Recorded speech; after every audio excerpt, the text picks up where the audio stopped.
who was the hardest negotiator with you in terms of what they wanted?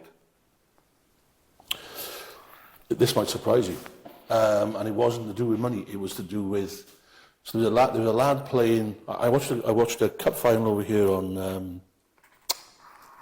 Mike's Field. I can't remember when it was. It was my first spell in charge. It had been sort of early 2000s.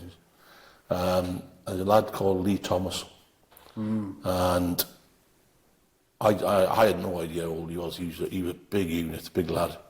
And I spoke to Mel, who was Mel Morgan, was my assistant manager at the time, and he knew him. And he was an out-and-out goal scorer. And it took an awful lot to convince him to come here at the time. This ground wasn't built. We didn't, money wasn't really on the table, although he was paid.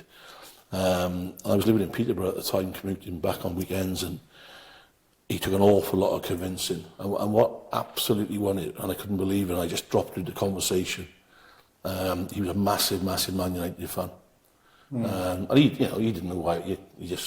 I just phoned him out of the blue, and he had a clue what, I said, I signed for Aberaman when I was younger, and I got the chance to play against Man United in a testimonial game. And like that, he changed. Right. And he signed, and he scored 62 goals in 58 Welsh League games. That's not a bad record, is it? And he went to Carmarthen. Tommy Morgan signed him at Carmarthen. But he had injuries, constant injury problems with his ankles. But he was tough negotiation in terms of didn't want to come. He was happy with a big fish in a small pond, playing local league football. I know Richard Ryan mentioned the negotiations. I wanted Richard Ryan, so that was not going to be a difficult negotiation.